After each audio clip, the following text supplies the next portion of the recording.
नमस्कार, बहुत स्वागत है आप सभी का। मैं हूं सौरभ शर्मा, आप देख रहे हैं कुरुक्षेत्र 2024। प्रधानमंत्री नरेंद्र मोदी आज भोपाल भी गए और जयपुर भी गए और पूरी तरीके से वो चुनाव प्रचार के लिए अपने मिशन मोड में नजर आए।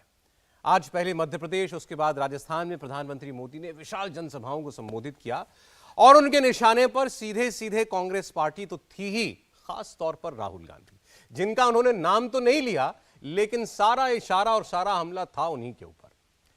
राहुल गांधी जिस तरीके से कभी किसानों के बीच जाते हैं, कभी मोटर मैकेनिक के बीच जाते हैं, कभी कुलियों के बीच जाते हैं और फिर उसके वीडियो बना करके अपलोड करते हैं, इस सब को लेकर आज प्रधानमंत्री ने कहा कि विपक्ष के लिए गरीब की बस्तियां फोटोशूट का माध्यम बन गई हैं, एडवेंचर टूरिज्म बन गई है। यह भी कहा कि ये अर्बन नक्सल वाले लोग हैं, मतलब इनका थिंक टैंक, सोचने का तरीका जंग लगे लोहे की तरह हो गया, ये आगे का नहीं सोच सकते। तो एक तरफ राहुल गांधी और कांग्रेस पार्टी प्रधानमंत्री के निशाने पर थे और दूसरी ओर राहुल गांधी छत्तीसगढ़ में थे। राहुल गांधी की बातों में आज फिर अडानी का जिक्र आया, राहुल गांधी की बातों में आज एक बार फिर ओबीसी की बात आई। राहुल गांधी ने आज रिमोट कंट्रोल का जिक्र किया, बोले कि एक रिमोट कंट्रोल हमारे पास है, हम बटन दबाते हैं तो आपके खाते में हजारों करोड़ रुपया चला जाता है। दूसरा बटन नरेंद्र मोदी के पास है, जब वो बटन दबाते हैं तो अडानी को एयरपोर्ट मिल जाता है, अडानी को पोर्ट मिल जाता है। बहरहाल प्रधानमंत्री नरेंद्र मोदी, राहुल गांधी दोनों अपने अपने नैरेटिव लोगों के बीच पहुंचा रहे थे, अपनी अपनी बात लोगों के बीच पहुंचा रहे थे। लेकिन राहुल गांधी भविष्यवाणी कर चुके हैं कि चुनाव तो हम जीत रहे हैं। तो आज हम बात करेंगे, क्या वाकई इतना नजदीकी मुकाबला नरेंद्र मोदी की पार्टी में, राहुल गांधी की पार्टी में है जितना राहुल गांधी बता रहे हैं। पहले आप देखिए प्रधानमंत्री नरेंद्र मोदी के पास आज कौन कौन से नए तीर थे तर्कश में, फिर आपको दिखाएंगे राहुल गांधी का जवाब। चांदी का चम्मच लेकर पैदा हुए इनके नेताओं के लिए गरीब का जीवन मायने नहीं रखता है। कांग्रेस नेताओं के लिए गरीब का जीवन एक एडवेंचर टूरिज्म है। कांग्रेस के नेताओं के लिए गरीब की बस्ती पिकनिक मनाने का, वीडियो शूटिंग कराने का लोकेशन बन गई है। मोदी का मिजाज भी अलग है, मेहनत भी अलग है और मिशन भी अलग है। मेरे लिए देश से बड़ा, देशवासियों से बड़ा कुछ भी नहीं है। कांग्रेस का ठेका अब कुछ अर्बन नक्सलियों के पास है।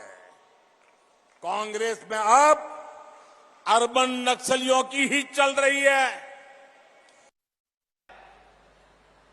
तो 2 रिमोट कंट्रोल चल रहे हैं।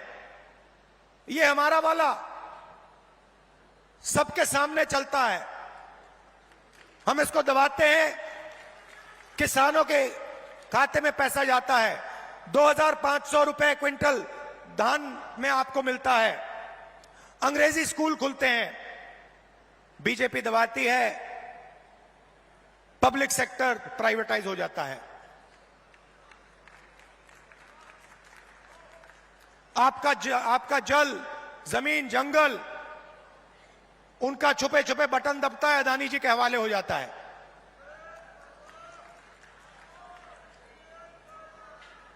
तो 2 तरीके के रिमोट कंट्रोल हैं। शुरुआत करते हैं, आइए आज की चर्चा की। हमारे साथ मेहमान जुड़ रहे हैं, हर्षवर्धन त्रिपाठी जी स्टूडियो में हमारे साथ हैं।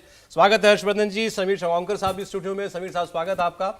हमारे साथ राशिद किदवई जी जुड़ रहे हैं भोपाल से। राशिद साहब स्वागत है। संजीव श्रीवास्तव जी हमारे साथ हैं। संजीव जी स्वागत आपका भी। और हमारे पॉलिटिकल एडिटर देवेंद्र पराशर भोपाल से इस वक्त हमारे साथ हैं। आप सब लोगों का बहुत स्वागत। देखिए, आज कंटेंट की अगर बात करें, यानी बातें कुछ नई थी सब जगह जो सुनने को मिली। प्रधानमंत्री के भाषण में भी कुछ नई बातें आज देखने को मिली। राहुल गांधी भी रिमोट की बात कर रहे थे, रिमोट हाथ में लेके दिखा भी रहे थे, तो कुछ वहां भी कुछ नया था। वैसे भी उनका पिछला भाषण अभी 2 रोज पहले का, वो भी आजकल काफी चर्चा में है। तो एक जरा सेंस हम पहले देवेंद्र से लेना चाहते हैं, क्योंकि राहुल गांधी ने खास तौर पर 4 राज्यों की भविष्यवाणी की है। तो उनमें से एक राज्य वो है जहां पर अभी देवेंद्र खुद मौजूद हैं भोपाल की सभा में जहां कार्यकर्ता महाकुंभ था।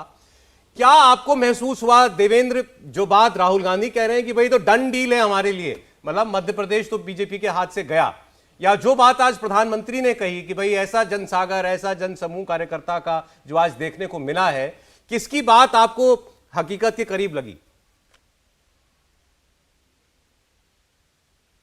और दो चीज़ें सौरभ, इसमें अगर संगठन के स्तर पर देखें, कार्यकर्ताओं के फौज के स्तर पर देखें और संगठन की एकजुटता और ताकत के तौर पे अगर आप देखें तो ये समझ में आएगा कि बीजेपी कांग्रेस पार्टी की तुलना में काफ़ी आगे है मध्य प्रदेश में भी, और वो बूथ लेवल तक आपको समझ में आएगा। आज जो बैठक थी, जो सम्मेलन था, वो कार्यकर्ताओं का महाकुंभ था, यानी कि कार्यकर्ताओं का सम्मेलन था। लेकिन दूसरी चीज़ कि बीजेपी की जो समस्या है, और वो ज़्यादा बड़ी समस्या है, वो ये कि एंटी इनकम्बेंसी फैक्टर या शिवराज सिंह चौहान के चेहरे को लेकर जो फटीग है वो लोगों में काफ़ी ज़्यादा है। और मध्य प्रदेश की पॉलिटिक्स को देखें तो क्योंकि दो दलीय राजनीति ही होती है, बसपा वगैरह सिर्फ छोटे छोटे कुछ विधानसभा क्षेत्रों में उनका असर है, तो ऐसे में दो दलीय व्यवस्था में अगर आप 2 दशक से शासन में हैं तो अपने आप में ये एक गंभीर चुनौती हो जाती है अगर आपको फिर से अगला चुनाव लड़ना हो। तो पिछले चुनाव की बात भी करें तो उसमें आपने देखा होगा कि किस प्रकार से बहुत नज़दीकी मुकाबला था। हालांकि कुछ परसेंटेज के हिसाब से, कुछ पॉइंट्स के परसेंटेज के हिसाब से बीजेपी आगे थी, 41 और 40 का लगभग उसमें आंकड़ा रहा था। वैसी स्थिति निश्चित तौर पे ये बताती है कि अगर आप 2 दशक से शासन में हैं तो मुश्किल हालात हैं। इस बार के चुनाव की भी बात करें, इसमें कोई दो राय नहीं कि बीजेपी की लड़ाई कांग्रेस पार्टी से नहीं है। बीजेपी की लड़ाई उस एंटी इनकम्बेंसी फैक्टर, उस फटीग से है जो कि राजनीतिक में स्वाभाविक तौर पे इतने लंबे समय के बाद जग जाती है, और उसे पार पाना इतना आसान नहीं है। इसीलिए प्रधानमंत्री नरेंद्र मोदी के इतने ज़्यादा कार्यक्रम कराए जा रहे हैं। पिछले 45 दिनों में 3 बार आपने देखा कि प्रधानमंत्री नरेंद्र मोदी आ रहे हैं, और आज का उनका जो पूरा चुनावी मोड था वो 2 लहजों से बहुत इंपॉर्टेंट था। एक तो वो कार्यकर्ताओं को नैरेटिव दे रहे थे कि किस नैरेटिव के साथ आपको जाना है जनता के बीच। दूसरा, मध्य प्रदेश के वैसे वोटर जो जिन्होंने कांग्रेस का शासन नहीं देखा है, मतलब युवाओं का जो वोट है, उसे कैसे इस इल्यूजन में ना जाने दें कि बीजेपी से बेहतर एक बार कांग्रेस को ट्राई करके देख लेते हैं। वो बताते हुए दिखे कि कैसे कांग्रेस के शासन में क्या कुछ होता था, और निश्चित तौर पे ये एक बड़ी चुनौती समझ में आ रही है बीजेपी के लिहाज से। सौरभ, देखिए, प्रधानमंत्री ने जो बातें कही आज भोपाल में भी और जयपुर में भी, उसमें से बहुत सारी बातें जो उन्होंने दोबारा कहीं जाकर के, एक तो वो बात ये कह रहे हैं कि ये मोदी की गारंटी है। मोदी की गारंटी मतलब हर गारंटी पूरी होने की गारंटी, और फिर ये भी कहा, ये मैं हवा में नहीं कह रहा हूं, ये मेरा 9 साल का ट्रैक रिकॉर्ड बताता है। मतलब एक तरफ हम हैं जो कहते हैं करते हैं, ये हमने प्रदर्शित किया, दूसरी ओर सामने वाला अभी आपसे वादा कर रहा है, फिर जब वो आएगा तब करेगा, न जाने आएगा और क्या होगा आगे जाकर के। दूसरा, जब वो कहते हैं कि ये अर्बन नक्सलों की पार्टी कांग्रेस पार्टी बन गई है, या जंग लगा लोहा बन गई है, ये अपने आप ही धीरे धीरे खत्म हो रही है, ये भविष्य की ओर नहीं देख सकती। यानी आपकी जो आकांक्षाएं हैं उनको पूरा करने का दमखम इस पार्टी के अंदर नहीं है, और ये किसी ना किसी तरीके से अब वामपंथियों के हाथ में पहुंच गई है पार्टी, इसका भविष्य नहीं है। प्रधानमंत्री नरेंद्र मोदी ये कह रहे हैं, कांग्रेस पार्टी का नाम लेकर के कह रहे हैं। राशिद किदवई साहब, अब ये जो प्रधानमंत्री की तरफ से आज जो बात पहुंचाने की कोशिश की गई है, इसको आप किस सेंस में देखते हैं? कुछ नया लग रहा है आपको प्रधानमंत्री ने आज जिस तरीके से हमला बोला कांग्रेस पर? जी सौरभ, धन्यवाद। देखिए, एक तो प्रधानमंत्री फिर मतलब राज्य के चुनाव में अपनी प्रतिष्ठा को दांव के ऊपर लगा रहे हैं। मतलब अगर हम मध्य प्रदेश की बात करें तो शिवराज सिंह चौहान जो है वो भाजपा के सबसे, मतलब पूरी भाजपा की, जब से भाजपा अस्तित्व में आई है, सबसे लॉन्गेस्ट सर्विंग मुख्यमंत्री है। लेकिन उनकी बात नहीं, उनका जिक्र नहीं, उनको इंट्रोड्यूस नहीं कराया जा रहा है, उनका काम की चर्चा नहीं की जा रही है। ये मुख्यमंत्री का मैंडेट, जो भी मध्य प्रदेश की राजनीति को जानता है उसे पता है कि पूरी मध्य प्रदेश की राजनीति जो है वो शिवराज जी के या तो पक्ष में जाएगी या उनके विरोध में जाएगी, तो उसको नजरअंदाज करना, इसी तरीके से राजस्थान के कॉन्टेक्स्ट में वसुंधरा राजे को नजरअंदाज करना अभी तक, तो ये बड़ा एक सौरभ एक मान्य रखता है। प्रधानमंत्री ने राजस्थान में डायरी की बात की कि लाल डायरी है, वो काली करतूत है। भाई डायरी तो सौरभ हम सब जानते हैं कि जब जैन हवाला केस आया उसमें डायरी के ऊपर ही नरसिम्हा राव ने अपने खुद मंत्रियों को, विपक्ष के कितने लोगों को, सबको लपेट दिया था। लेकिन अदालत ने क्या कहा? अदालत ने कहा it is not admissible in court of law. तो फिर वो वाली डायरी के जरिए वो विपक्ष को घेरने की कोशिश कर रहे हैं। मुझे लग रहा है प्रधानमंत्री कुछ चिंतित नजर आ रहे हैं। मतलब जो प्रधानमंत्री का काम है, वुमेन रिजर्वेशन बिल पास हुआ है, G20 का एक इतना बड़ा सम्मेलन अंतर्राष्ट्रीय स्तर हुआ, चंद्रयान हुआ, लेकिन जीत को लेकर आश्वस्त नहीं हो, पूरा जोर लगा रहे हैं, कोई कसर नहीं छोड़ रहे हैं। तो एक दर्शाता है कि एक तरीके का डेस्परेशन है और उन्हें अपने मतलब जो उनके मुख्यमंत्री हैं या उनके जो प्रदेश के नेता हैं उनको लेकर के भी पूरा भरोसा नहीं है। तो अपने ऊपर वो कह रहे हैं कि वोट मुझे दो, मुझे देखो, ये जो है ये बड़ा महत्वपूर्ण है। तो आपको लग रहा है प्रधानमंत्री आश्वस्त नहीं दिखाई दे रहे हैं? हर्षवर्धन जी, इतना सब कुछ अभी पीछे बताने के लिए है, अभी तो आरक्षण ताजा ताजा दिया गया, महिलाओं को चंद्रयान की कामयाबी है, लेकिन अपने नेताओं का नाम नहीं। कहीं ऐसा लग रहा है कि कहीं कुछ जरूरत से ज्यादा मेहनत कर रहे हैं क्या प्रधानमंत्री? कोशिश जरूरत से ज्यादा कर रहे हैं क्या? उत्तर प्रदेश में 2022 के चुनाव थे और जब चुनाव थे तो उस वक्त जो स्थितियां थी, उस वक्त क्या स्थिति थी? लग रहा था कि उत्तर प्रदेश में भारतीय जनता पार्टी जीत पाएगी कि नहीं जीत पाएगी। चुनाव कब हो रहे थे? यहां दिल्ली पूरा घेर लिया था कुछ लोगों ने, तथाकथित किसान आंदोलन। वैसे तो अगर कृषि कानून उपज बेहतर कीमत के लिए तो किसान कानून तो एक तरह से अगर उसके विरोध में है तो आप किसान विरोधी आंदोलन था वो, लेकिन फिर भी कहा जा रहा था कि सब दुरुस्त हो गया है मामला। यूपी तो गया, टिकैत साहब विरोध कर रहे हैं, जाट विरोध कर रहे हैं, और नरेंद्र मोदी यूपी चुनाव के समय कहां थे? रोड शो कर रहे थे बनारस में, उनकी अपनी कॉन्स्टिट्यूंसी। तो उस वक्त भी टीवी पर हम लोग चर्चा कर रहे थे तो कहा कि देखिए मोदी जी की कुछ तो दिक्कत है, डरे हुए हैं। अगर अपनी ही कॉन्स्टिट्यूंसी में उनको रोड शो निकालना पड़ रहा है, उनको जा जाके लोगों से मिलना पड़ रहा है, जगह जगह ढेर सारी रैलियां करनी पड़ रही हैं, तो मुश्किल है। परिणाम क्या निकला? प्रचंड जीत। 2019 का लोकसभा चुनाव, राफेल वाला चौकीदार चोर है, कहा गया रे तो गड़बड़ हो गया, चिपक गया, भ्रष्टाचार का मामला है। चुनाव नतीजे आए तो क्या हुआ? भारतीय जनता पार्टी 272 का आंकड़ा छोड़ी 300 के आगे चली जाती है, 303। और एक बात, एक छोटी सी खबर मैं पढ़ रहा था, क्योंकि मुझे लगता है कि कई बार संदर्भों में बात करनी चाहिए। मैं खबर पढ़ रहा था कि जो सीपीएम है, अब आप कहेंगे कि इसमें सीपीएम कहां से आ गई? प्रधानमंत्री नरेंद्र मोदी कह रहे हैं कि अर्बन नक्सल के कब्जे में कांग्रेस चली गई है। सीपीएम क्या है? वो इंडस्ट्री विरोधी मानी जाती है आमतौर पर। भले ही कहा जाए कि एक समय में नंदीग्राम में तो वही ले आ रहे थे, ममता जी विरोध कर रही थी, लेकिन मूल रूप से क्या है? वो उद्योग विरोधी, उद्योगपति विरोधी ऐसी छवि। हालांकि सीपीएम वाले सब मिलते हैं उद्योगपतियों, सुख सुविधा लेते हैं। उनके पूर्णकालिक कार्यकर्ताओं की नियुक्ति बंद हो गई। माकपा की गाड़ियां बिकने की नौबत आ गई है बंगाल में। अब ये सब खबर है, ये सब पढ़ना चाहिए तो समझ में आएगा देश में चल क्या रहा है। क्यों? क्योंकि अब उनको पैसा ही नहीं मिल रहा है। अब उनको लग रहा है कि अरे हमारा काम खत्म हो गया है। तो सारे जो ये कम्युनिस्ट पार्टी वाले थे, पूर्णकालिक वगैरह, भी चले आए हैं कांग्रेस में। इंदिरा जी इनका उपयोग करती थी, अब ये कांग्रेस पार्टी का उपयोग कर रहे हैं। तो ये क्या कर रहे हैं? राहुल गांधी जी को समझा दिया कि भाई एक रिमोट उठाओ, कहो कि इससे ये हो जाता है। अरे जिस देश में नौजवान खड़ा है, उसको देश के उद्यमी दिख रहे हैं कि हमको रोजगार मिल रहा है, हम लाखों के पैकेज ले रहे हैं, मुंबई, दिल्ली, बेंगलुरु, हैदराबाद, दुनिया भर में हमारा नाम हो रहा है, हमारी कंपनियां तय कर रही हैं कि कैसे आगे चलेगी। और राहुल जी वहां जब पोर्ट कह देते हैं तो याद आ जाता है कांग्रेस के शासन काल में 1 रुपए के पट्टे वाला पोर्ट जो गौतम अडानी को मिला था, वो तो कांग्रेस के शासन काल में मिला था। और मेरी बात गलत हो तो रशीद किदवई जी और संजीव श्रीवास्तव जी हैं, ये तो वरिष्ठ पत्रकार दोनों लोग जानते हैं। संकट कहां है? अलग तरीके से तो राहुल जी बोले, बात वही बोल रहे हैं। और भूपेश बघेल का कष्ट सोचिए, पूरी जो उन्होंने जंगल में जो अडानी जी की कंपनी को दिया हुआ है, तो विकास का काम किसी एक सरकार से तो होता नहीं, सरकार पे सरकार आती है। अब सोचिए आज भूपेश बघेल जी उसके बाद क्या करेंगे? संकट उनका बढ़ा के चले आए हैं, अपनी ही सरकारों को मुश्किल में डाल रहे हैं राहुल गांधी। अच्छा, वैसे राहुल गांधी जी ने जो भविष्यवाणी की थी उससे अशोक गहलोत साहब थोड़े से, मुझे तो आज ऐसा लगा कि थोड़े आहत थे। आहत ना कहिए तो डिसअपॉइंटेड तो थे, निराश तो थे। उनका बयान ये आया कि भाई राहुल जी ने कहा मध्य प्रदेश में और छत्तीसगढ़ में तो हमारी सरकार आ रही है, राजस्थान में जो है थोड़ा नजदीकी मामला है।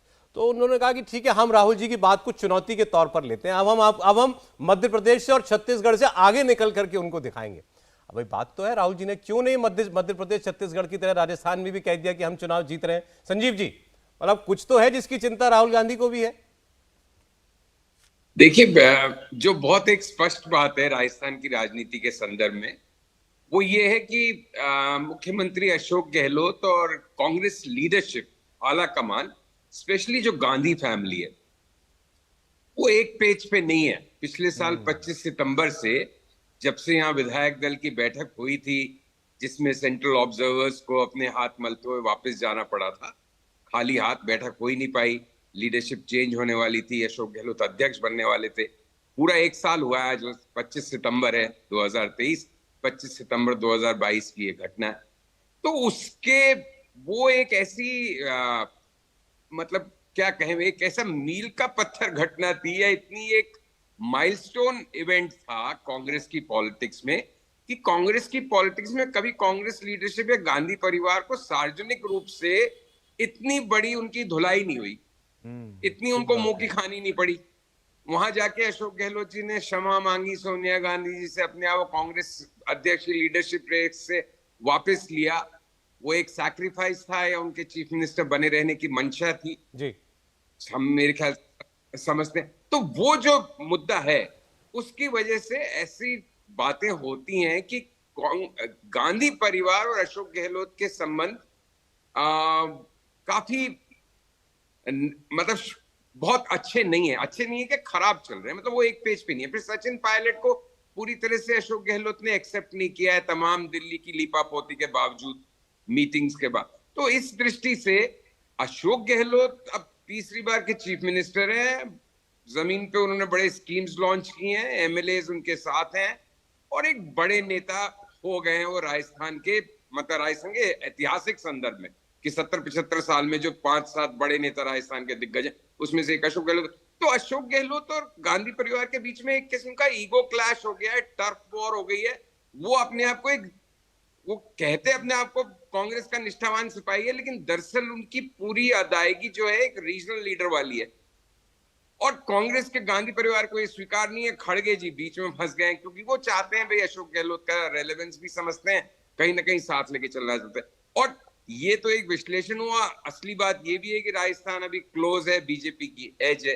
तो राहुल गांधी साफ बात बोलते हैं, कई बार साफ नहीं बोलनी चाहिए वो बोल देते हैं। तो ये एक उन्होंने एक किस्म का मधुमक्खी का छत्ता कल छेड़ परसों अपनी ये बात कह कि राजस्थान में करीबी, अब इसके तमाम अर्थ निकाले जा रहे हैं, जिसमें से एक मैंने आपके समक्ष पेश किया। ठीक सौरभ जी, एक बार जरा राहुल गांधी की जो असेसमेंट था, एक लाइन सिर्फ। देखिए संजीव जी जो कह रहे हैं वो 100% सत्य है, लेकिन इसके आगे मुझे एक खतरा दिख रहा है। देखिए पंजाब में अमरिंदर सिंह को हटाकर राज्य गंवा दिया, यहां अशोक गहलोत को हटा नहीं पाए, फिर भी यही तरीका सूझ रहा है क्या गांधी परिवार को कि भैया सरकार जाएगी तभी निपटेंगे, तभी मुक्ति मिलेगी अशोक जी से? देखिए हमारे सामने दो बातें, दो असेसमेंट है। एक तो राहुल गांधी जो बात कह रहे हैं, भाई उन्होंने बताया ये चुनाव हम जीतने जा रहे हैं, राजस्थान थोड़ा हमारे लिए टफ है। संजीव जी एक बार समीर जी का कमेंट ले लूं, फिर मैं आता हूं आपके पास दोबारा। दूसरा, अभी जहां से बात शुरू की राशिद किदवई साहब ने कि प्रधानमंत्री का शिवराज सिंह चौहान का नाम न लेना, वसुंधरा राजे को आज पहली बार शायद इतनी प्रॉक्सिमिटी में वो दिखाई दी होंगी प्रधानमंत्री के, वरना किसी जो यात्रा निकली उसमें उनका नाम ना होना, वहां कैंपेन चल रहा है उनका दिल्ली में बैठे होना। तो क्या प्रधानमंत्री अपने ऊपर ओनस ज्यादा ले रहे हैं? ये क्या आप किससे दोनों की बातों से सहमत हैं? नहीं, मुझे नहीं लगता है कि ये पहली बार हो रहा है। 2014 के बाद से जब से प्रधानमंत्री नरेंद्र मोदी देश के सबसे लोकप्रिय प्रधानमंत्री बने हैं और लगातार काम कर रहे हैं, उसके बाद देखिए 2014 के बाद से जितने भी विधानसभा चुनाव है, लगभग हर चुनाव में प्रधानमंत्री मोदी ही चेहरा रहते हैं और प्रधानमंत्री मोदी ही पूरी टीम को लीड करते हैं, स्थानीय संगठन को। प्रदेश के नेतृत्व को कहीं भी इतना स्पेस नहीं मिला कि उन्हें सेकंड कर दिया जाए, प्रधानमंत्री मोदी को सेकंड कर दिया जाए और प्रदेश नेतृत्व को आगे करके चुनाव लड़ा जाए। अमित शाह के अध्यक्ष बनने के बाद, प्रधानमंत्री मोदी के बनने के बाद और अमित शाह के अध्यक्ष बनने के बाद अमित शाह और मोदी की जोड़ी ही प्रदेश के चुनाव में लगातार हावी रही। आप देख लीजिए, अभी कर्नाटक में चुनाव हुए थे, येदियुरप्पा वहां से इतने बड़े नेता है, लेकिन येदियुरप्पा से ज्यादा महत्व वहां पर प्रधानमंत्री नरेंद्र मोदी ने अपने ऊपर लिया, पूरा चुनाव प्रचार अभियान अपने ऊपर लिया। हिमाचल में आप देख लीजिए, प्रधानमंत्री मोदी ने लिया।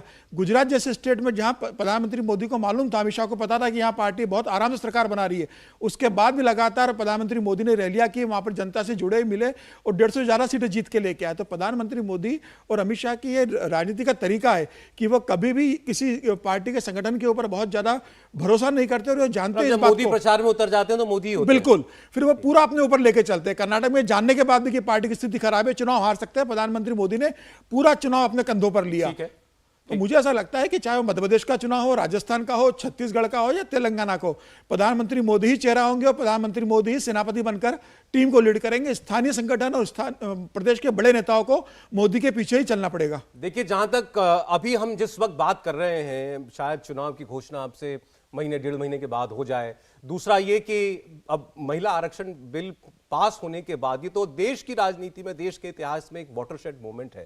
तो आप समझ सकते हैं कि इन चुनावों से एन पहले तो बहुत बड़ी बात हुई है ये, इन सब का क्या असर पड़ने जा रहा है। प्रधानमंत्री ने अपनी लाइन अब बिल्कुल क्लियर कर दी है, कांग्रेस पार्टी उसके निशाने पर है, राहुल गांधी सीधे सीधे निशाने पर है। और राहुल गांधी ने भी साफ कर दिया है कि अब ओबीसी की बात होगी, अडानी का मुद्दा वो छोड़ेंगे नहीं और इन्हीं मुद्दों पर जनता के बीच जाएंगे। अब किसका मुद्दा जनता तक पहुंच रहा है, इस पर आगे बात होती रहेगी। कुरुक्षेत्र पर लौट रहे हैं एक छोटे से ब्रेक के बाद।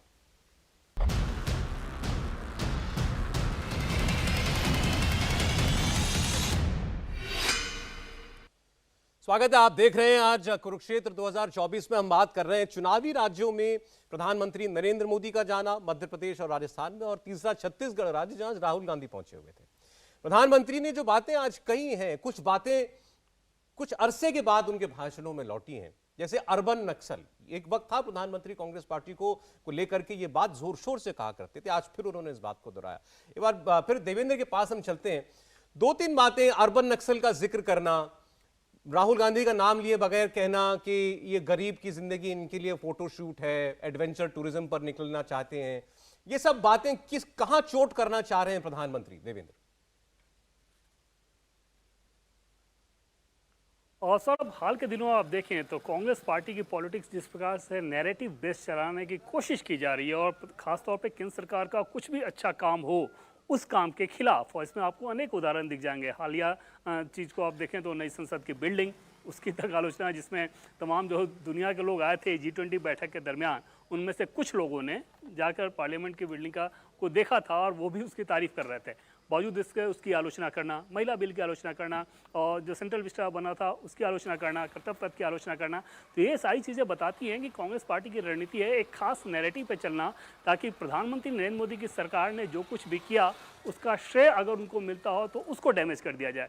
उसको काउंटर करने के लिए प्रधानमंत्री नरेंद्र मोदी की रणनीति है कि वो ये बताएं कि किस प्रकार से इन्होंने आउटसोर्स कर दिया है, अर्बन नक्सल का सहारा लिया जा रहा है, सिर्फ वीडियो शूट कराया जा रहा है जो राहुल गांधी अपनी छवि चमकाने के लिए करते हैं। तो इन सारी चीज़ों के सहारे जनता में कोई भ्रम ना फैल जाए, उसको दूर करने की कोशिश है पीएम मोदी की। दूसरी चीज़, सौरभ की थोड़ी देर पहले जो आप बात हो रही थी कि क्या प्रधानमंत्री नरेंद्र मोदी डेस्परेट हैं या परेशान हैं, आप प्रधानमंत्री नरेंद्र मोदी की पॉलिटिक्स को सौरभ देखें तो 9 साल के बाद कोई नेता, 9 साल सत्ता में रहने के बाद केंद्र में कोई नेता अगर ये मादा रखता हो कि जनता के बीच जाके ये कहे कि मुझे देखो, मुझे देखने के आधार पे वोट करो, क्या अपने आप में ये नहीं बताता है कि उस नेता का कॉन्फिडेंस किस लेवल का है, भरोसा किस लेवल का है, कि उनको पता है कि जनता अगर उनको देखेगी तो उनको वोट करेगी ही करेगी। और यही बीजेपी के मौजूदा समय में सबसे बड़ी ताकत है, किसी भी चुनाव में वो लोग उतनी ही ताकत लगाते हैं। दूसरी तरफ राहुल गांधी को अगर आप देखेंगे तो वो चैलेंजेस से लगातार भागते नजर आएंगे। जैसे जब वो भारत यात्रा चला रहे थे तो गुजरात का चुनाव चल रहा था, वहाँ पे नहीं जाना, उत्तर प्रदेश जैसे बड़े राज्य में कितना कम समय देना, ये सारी चीज़ें बताती हैं कि वो चैलेंजेस से भागते हैं। जहां अपने अनुकूल परिस्थिति देखते हैं सिर्फ वहां जाकर कैंपेन करते हैं ताकि क्रेडिट उनके माथे पड़े। बीजेपी और कांग्रेस के मौजूदा नेतृत्व में ये एक बड़ा फर्क है। नेतृत्व की बात मैं कर रहा हूं तो पोस्टर बॉय के हिसाब से बात कर रहा हूं। मध्य प्रदेश की पॉलिटिक्स में भी सौरभ अगर आपको देखें तो कांग्रेस पार्टी न लीडर के हिसाब से न संगठन के हिसाब से कोई बीजेपी के सामने चैलेंज है। बार बार मैं जैसा कह रहा हूं कि ग्राउंड पर अगर आप बात करें तो यही समझ में आएगा कि एकमात्र चीज जो है वो है कि एंटी इनकम्बेंसी का फटीग मुख्यमंत्री शिवराज सिंह चौहान के चेहरे को लेकर, अन्यथा बीजेपी के खिलाफ कोई ऐसी नाराजगी नहीं। पिछले चुनाव की बात करें तो शिवराज सिंह चौहान के समय 2 बड़ी नाराजगी थी। आरक्षण को लेकर उन्होंने बयान दिया था, दूसरा जातियों की गोलबंदी कांग्रेस पार्टी ने ज्यादा बेहतर तरीके से कर ली थी। इस बार वैसी स्थिति नजर नहीं आ रही है, लेकिन एंटी इनकम्बेंसी और फटीग तो है। सौरभ, ये अर्बन नक्सल कहकर आपको क्या लगता है राशिद किदवई साहब, कहां इशारा है प्रधानमंत्री नरेंद्र मोदी का? देखिए ये चर्चा तो आजकल खूब होती है ना कि भाई कुछ क्या वामपंथी प्रभाव में ज्यादा है राहुल गांधी। जी सौरभ, देखिए ये प्रधानमंत्री एक राजनीतिक दल से जुड़े हुए एक राजनीतिक विचारधारा है, उनका बिल्कुल हक बनता है कि वो अपने विरोधियों को घेरे। लेकिन अर्बन नक्सल की बात जो है वो सौरभ जो है वो मध्य प्रदेश में उसकी कोई उस तरह का रेलिवेंस नहीं है, वहां उसका कोई इम्प्रिंट नहीं है, वहां उसकी कोई चर्चा नहीं है, कोई एक्सपोजर नहीं है। तो वो थोड़ी सी बात जो है वो वहां के ऊपर अटपटी सी महसूस होती है। हमारे मित्र हर्षवर्धन त्रिपाठी जी ने बहुत उत्तर प्रदेश का एग्जाम्पल दिया जहाँ नरेंद्र मोदी जी ने बहुत मेहनत से चुनाव लड़ा था और भाजपा जीती भी थी। लेकिन उसके साथ साथ हमें कर्नाटक भी ध्यान रखना चाहिए जहां मोदी जी ने अपनी प्रतिष्ठा की बात की। बंगाल का चुनाव हुआ, हिमाचल का चुनाव हुआ, हिमाचल के चुनाव में प्रधानमंत्री ने यहां तक कहा कि उम्मीदवार को मत देखो, मुझे वोट दो, और फिर लोगों ने नकारा। तो ये प्रधानमंत्री के लिए ये बात, ये उस राजनीतिक दल के लिए एक सोच का विषय है कि ये इस तरह की बात कह करके उसके बाद अगर लोग नकार देते हैं तो उसके क्या राजनीतिक परिणाम होंगे। और दूसरी बात ये होती है कि सरकार का जो वहाँ काम चल रहा है, जैसे मैं बार बार मध्य प्रदेश की बात करता हूँ कि मध्य प्रदेश में शिवराज सिंह चौहान ने बहुत काम किए हैं। जीवन के जो 16 स्टेजेस मतलब ऑफ लाइफ होती है, उसमें हर एक के लिए उन्होंने स्कीम बना रखी है। वो स्कीम कामयाब है नहीं है ये तो जनता तय करेगी, लेकिन उन सब चीजों का जो शिवराज को जो क्रेडिट मिलना चाहिए वो उस टाइम का कोई क्रेडिट उनको नहीं मिला। ये बातें बताती है कि एक अलग किस्म की थोड़ी राजनीति प्रधानमंत्री कर रहे हैं। नहीं, लेकिन जहां तक प्रधानमंत्री के प्रचार में जाकर के बात करने की बात है, आपने अलग अलग राज्यों की बात की। देखिए, ये प्रधानमंत्री गुजरात में जाकर के भी उतनी जान लगाते हमको दिखाई देते हैं जितनी कर्नाटक में या हिमाचल में जो चुनाव वो हार गए। तो क्या ये कहना ठीक नहीं है कि ये ठीक है, ये प्रधानमंत्री की राजनीति करने का तरीका है कि वो हर चुनाव ओन करते हैं, कोशिश करते हैं कि अगर कोई आदमी अपने इर्द गिर्द चुनाव बनाने की कोशिश कर रहा है तो क्या ये उसका कॉन्फिडेंस नहीं है अपने ऊपर? नहीं सौरभ, बिल्कुल सही है, लेकिन फिर डबल इंजन की सरकार काहे की है? अगर आप देखिए, मुख्यमंत्री तो नरेंद्र मोदी जी नहीं होंगे, मुख्यमंत्री तो शिवराज सिंह चौहान या कोई दूसरा नेता होगा। तो मेरा कहने का मतलब ये है कि जो काम कर रहे हैं और अगर वो काम अच्छा हो रहा है और जनता उसको पसंद करेगी तो उसके उन मुद्दों पे चुनाव क्यों हो रहा है? अर्बन नक्सल कहां से आ गया? अर्बन वैसे नक्सल ये की बात देखिए, समस्या जो बात अभी राशिद साहब ने कही, कमलनाथ ने आज ये बात उठाई। उन्होंने कहा कि शिवराज जी के लिए तो बड़ा खराब संदेश है कि प्रधानमंत्री उनका नाम ही नहीं ले रहे। भले शिवराज सिंह चौहान देखिए, जो जिस जीप में प्रधानमंत्री सभा स्थल तक पहुंचे उसमें उनके बगल में थे मौजूद। राजस्थान की बात कीजिए तो वसुंधरा राजे मंच के ऊपर आज बैठी हुई थी। बातों में नहीं है प्रधानमंत्री के, लेकिन दोनों लोग देखिए, जिसको कहते हैं ना कि अगर आप शिवराज सिंह चौहान की स्थिति देखेंगे तो देवेंद्र ने बहुत अच्छे से बताया, और ये सच है कि केंद्रीय नेतृत्व तो भाजपा का लंबे समय तक शिवराज जी से भी असहज था और वसुंधरा जी से भी असहज था। रमन सिंह तो मान लीजिए आउट ही हो चुके हैं। ये 3 राज्य थे जिनके तीनों के मुख्यमंत्री लंबे समय से थे, अलग अलग समय। उसमें शिवराज और रमन सिंह लगातार थे, शिवराज अभी भी लगातार हैं। अब अगर ध्यान से देखें तो स्टेट पॉलिटिक्स में महाकाल की पूजा करके राज्य में बारिश कराने से लेकर किसी एक रामनामी के जुलूस में झांझ मजीरा बजाने से लेकर लाडली बहना योजना की स्कीम को बताते हुए किसी गांव का संस्मरण संदर्भ सुनाने से लेकर कार्यकर्ताओं के बीच तक शिवराज हैं। जब नेशनल लीडरशिप आएगी, उसको क्रिकेट की भाषा में समझाते हैं, क्योंकि हमारे देश में क्रिकेट सबसे अच्छे से समझा जाता है। भैया देखिए, एक बात समझिए, जब सचिन तेंदुलकर क्रीज पे होंगे तो सबको दूसरे छोर पर ही खड़ा रहना होगा। सेंचुरी बना देंगे तो टीम का बोझ खत्म हो जाता है, सेंचुरी से पहले चले गए तो दूसरे का महत्व तो समझ में आता है। और मेरा यह मानना है कि जब डबल इंजन कहा जाता है तो इसका मतलब यह कतई नहीं कहा जाता कि आगे वाला जो इंजन है वो छोड़ देगा, पीछे से धक्का लगेगा। आगे वाला इंजन दबा के चलेगा, पीछे से भी ताकत होगी तो तेजी में हम पहुंचेंगे। और हम कम से कम जिन राज्यों में भाजपा जीतती है वहां के परिणाम बताते हैं कि डबल इंजन वाली ताकत से चलता है। वो कितने हॉर्स पावर का इंजन लग जाता है, ये जब नतीजे आएंगे, सीटों की संख्या आएगी तो तय होगा। मैं फिर से कह रहा हूं, गुजरात की राह में मध्य प्रदेश जा रहा है।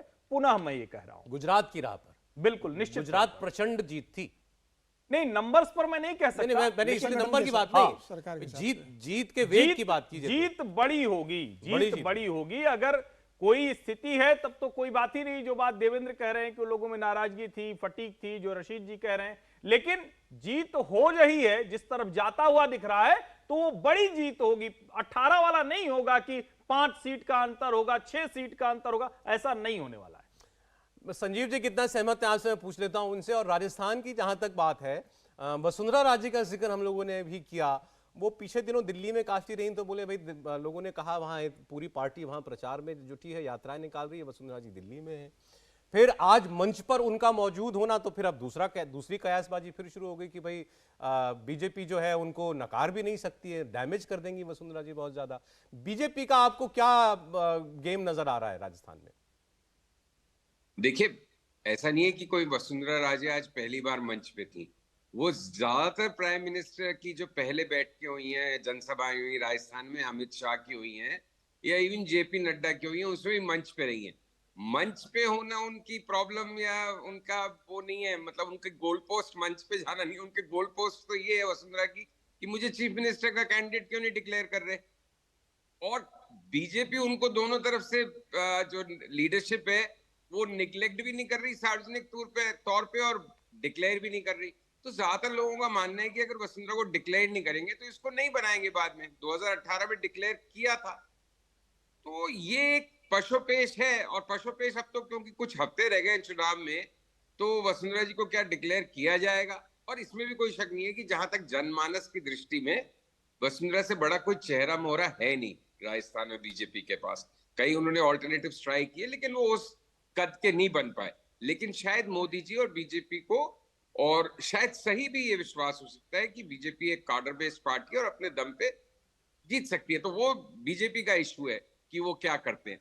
मध्य प्रदेश की राष्ट्रीय को ज्यादा समझ है, और देवेंद्र पाराशर की जो बात थी वो बस मैं एक उस पे ये बात कहना चाहता हूं कि देखिए, ये जो मोदी अमित शाह की कॉम्बिनेशन है, या मोदी जी के बारे में सब जानते हैं कि उनकी जितनी जनता की नब्ज पे पकड़ है, जितना ग्राउंड का उनको सही फीडबैक मिलता है, वो एक, और वो उसमें कितने फ्लेक्सिबल हैं। देखिए किसान आंदोलन में कैसे बदले उन्हें लगा इसका नुकसान हो रहा है, या जिस भी चीज पे, तो उनको उस पे कोई अहम का प्रश्न नहीं रखते। वो फौरन अपना फ्लेक्सिबिलिटी दिखाते हैं, रवैया बदलते हैं और उसको अकोमोडेट करते हैं, जो सही है कोर्स करेक्शन कर लेते हैं।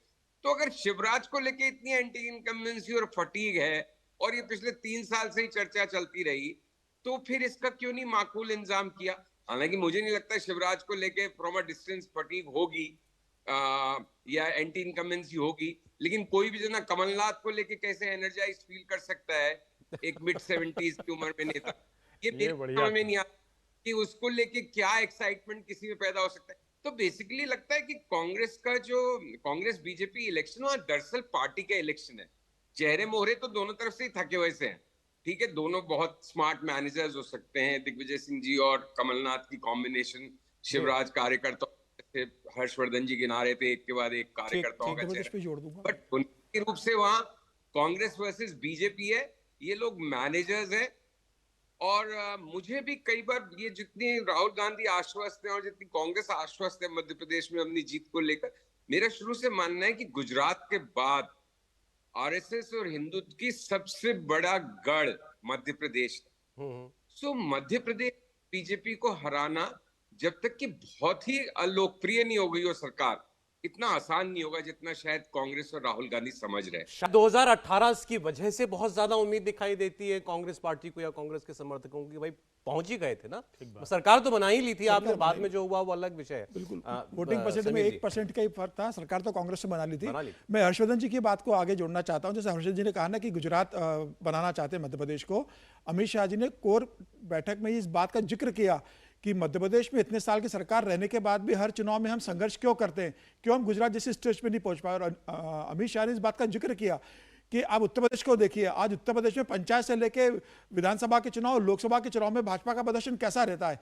तो गुजरात और उत्तर प्रदेश जैसे हमारे राज्य बन गए हैं प्रदर्शन में, वैसा ही हमें मध्य प्रदेश को बनाना है और ये चुनाव हमें उसी दिशा की ओर लेके जाना है। तो अमित शाह ने बहुत स्पष्ट कर दिया कि ये चुनाव हमें उसी दिशा में लेके जाना है। इस तरह से नहीं कि किसी भी तरह से हम सरकार बना ले, हमें 2/3 बहुमत से सरकार बनाना है और गुजरात और उत्तर प्रदेश जैसा मध्य प्रदेश को गढ़ बनाना है हमें अपनी राजनीति का। तो आप कह रहे हैं कि बीजेपी की जो बात होती है अपने कार्यकर्ताओं में, सरकार बचाने की नहीं होती है, रिकॉर्ड जीत से सरकार बनाने की होती है। सरकार तो कोशिश यही करती है, पर संगठन की कोशिश तो यही कि हम 2/3 बहुमत सरकार बनाए। लेकिन पार्टी का संगठन इस बात को मान रहा है कि लगातार 17-18 साल की सरकार के बाद भी हम उस स्टेज पर नहीं पहुंच पाए कि हम बहुत कंफर्टेबली कह सके नहीं चुनाव एक तरफा होने वाला है, हम 2/3 बहुमत से जीतेंगे। हर चुनाव में हमें संघर्ष क्यों करना पड़ता है कि कांग्रेस हमारे बिल्कुल आसपास चल रही है, क्यों नहीं यह गुजरात बन रहा है और क्यों नहीं यह यूपी बन रहा है, जो बाद में योगी के आने के बाद भी यूपी जिस स्टेज पर चला गया बीजेपी के लिए संगठन और सरकार के स्तर पर, वैसा ही मध्य प्रदेश को अमित शाह देखना चाहते हैं। ठीक है देवेंद्र, अब 2 राज्यों की बात हमने की, मध्य प्रदेश और राजस्थान की, छत्तीसगढ़ की बात आज छूट गई, राहुल गांधी वहां पर थे। मैं बीजेपी के लिहाज से बात कर रहा हूं, छत्तीसगढ़ को लेकर के चर्चाओं में नहीं आ पा रही है पार्टी।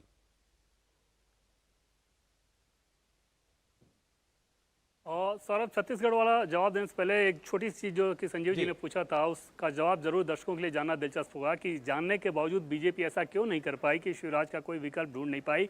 इसलिए कि कोई विकल्प था नहीं, उन नामों पे ऐसा नहीं था कि विचार नहीं हुआ था, बहुत सारे नामों पर विचार हुआ, लेकिन उन नामों पर विचार करने के बाद ये समझ में आया कि उन नामों को अगर लेकर आते हैं तो ज़्यादा खराब स्थिति हो जाएगी। तो बेहतर है कि शिवराज सिंह चौहान के साथ जाया जाए और शिवराज सिंह चौहान सिर्फ बैक सीट पर रहें, प्रधानमंत्री नरेंद्र मोदी के चेहरे को आगे लेकर आएं और उस चेहरे के सारे चुनाव को कन्वर्ट करने की कोशिश करें। प्रधानमंत्री नरेंद्र मोदी वही कोशिश करते नजर भी आ रहे हैं।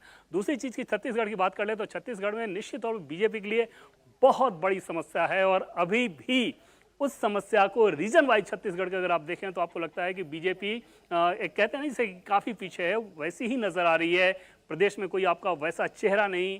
दूसरी चीज़ कि लगभग 15 साल शासन में रहने के बाद वहाँ पर बीजेपी को एक तरह से सत्ता की आदत सी हो गई। संगठन ये भूल गया कि ग्राउंड पे रहकर संघर्ष कैसे करते हैं, जो कि कांग्रेस पार्टी के साथ समस्या आई थी।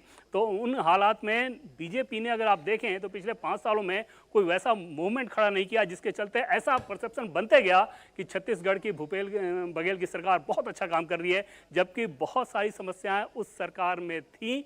लेकिन बीजेपी क्योंकि उसको ग्राउंड पर माहौल नहीं बना पाई है, इसलिए अभी चुनाव में भी उसकी स्थिति मुश्किल दिख रही है। बहुत शुक्रिया करेंगे, आज समय इतना ही था हमारे पास। हर्षवर्धन जी, राशिद जी, संजीव जी, समीर जी, देवेंद्र, आपका बहुत धन्यवाद। इंडिया टीवी हर वक्त हर जगह डाउनलोड करने के लिए सर्च करें India TV news Google play store या ऐप स्टोर पर।